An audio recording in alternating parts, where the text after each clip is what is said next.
When Jasmine got back to her room and started to put away the cups and spoons, she noticed Burgess had left the Reverend Silver's CD where she'd been sitting. Jasmine picked it up and glanced at the cover. There he was, the Right Reverend Delroy Silvers, in all his splendor. Punk ass. Jasmine mumbled as she placed the CD out of sight and put the rest of the things in the kitchen. Jasmine hadn't even told Persephone about Delroy. She had been just 16 years old and had had her heart crushed by that beast, who was 23 years older than she.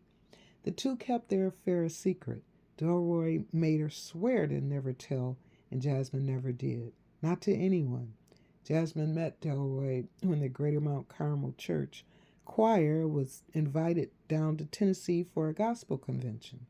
Ever since she could remember, her parents had collected the Reverend Delroy Silver's albums, 8-track cassettes and CDs, and they held them in very high esteem, much like the entire gospel community.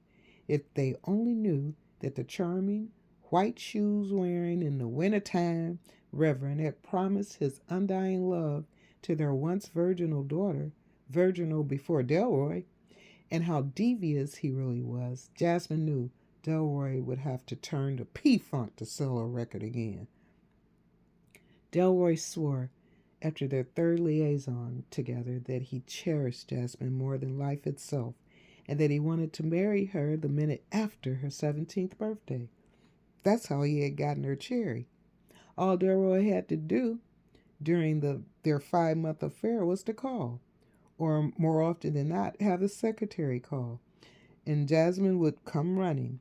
Her 16 years of inexperienced heart and mind savored every sweet, passion filled word Delroy spoke and sometimes wrote in secret to her, and she never denied any of his kinky requests.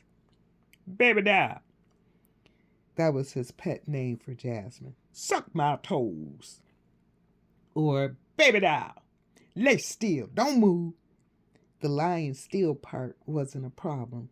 It was the toe sucking that Jasmine had a problem with. Delroy had some bad feet. Bad as in all shoes were painful, and he had serious calluses and shaved off corns. Yuck! It was one of Delroy's quick, impromptu requests that led to their breakup. On this particular occasion, Delroy had sent word to Jasmine, who was on tour with Persephone in the church choir in Kentucky somewhere. Mom said over the phone, all excited, that it was important Jasmine contact Delroy's office immediately because he needed Jasmine to perform there that weekend. Her mother added, Reverend Silvers knows he loves your voice, baby. Jasmine didn't give a comment to that statement, but instead she thanked her mother and hung up by pressing the disconnect button with her index finger. She lifted up too soon. Then the dial tone clicked in and Jasmine hurriedly dialed Memphis. Collect. Delroy's secretary made all the necessary arrangements. A nice older gentleman from another choir who was on the tour and was a fan of Reverend Silvers drove Jasmine to the small airstrip where she hoped a 2-engine plane that took her shakily to Kentucky's larger airport. There, her first class ticket to New Orleans was waiting. Within hours, she was in New Orleans for Mardi Gras. One of the On the way over to the hotel, Jasmine was overwhelmed at the spectacle of people in different elaborate costumes and accessories. Jasmine wondered if this was an everyday thing for New Orleans or if this just for this weekend that people decided to show their bare asses to the world. As promised, a key to the penthouse suite was awaiting Jasmine at the front desk. Jasmine told the busy clerk that she was Delroy's daughter, and not to ring up, please. After confirming her name, Jasmine Silvers, with the clerk, he checked a list on a pad at the side of the register's book, thanked her, then moved on to the next hotel guest. Jasmine was anticipating the chance to surprise her fiance with a boo and a giggle. like she sometimes did, and he seemed to enjoy. As soon as Jasmine stepped off the elevator, she began to tiptoe toward the rich wooden lacquered doors of the penthouse. Opened the door as quietly as she possibly could. This wasn't her first penthouse suite, and when she spotted the spiral staircase just a few feet away from the entrance, she knew that Delroy, if he were here, he would be upstairs. Once upstairs, grateful for the thick plush carpet that muffled her careful steps, she tried the nearest closed door. A flicker of light from candles, some in holders, and some big enough to stand on their own, that were placed around the bathroom, gave the sun-blocked room its only light. Jasmine could detect that they were fragrant, fruit-scented candles from the sweet aroma that wafted through the steamy air. Jasmine deduced that Delroy had already used the bubble bath that was in the tub. The bubbles seemed to have lost some of their froth, so she walked over and located the lever on the side of the tub. She was about to press it and let the water out, but then thought that the sound might alarm Delroy and ruin her surprise. When she turned to leave, she noticed something that was sticking out from under the edge of a towel. She picked up the toothpaste tube like object and turned it over in her other hand to read the label. KY jelly, some type of lubricant, the label stated. Jasmine wondered what the lubricant could be used for and deduced that it must be something for Delroy's bad feet.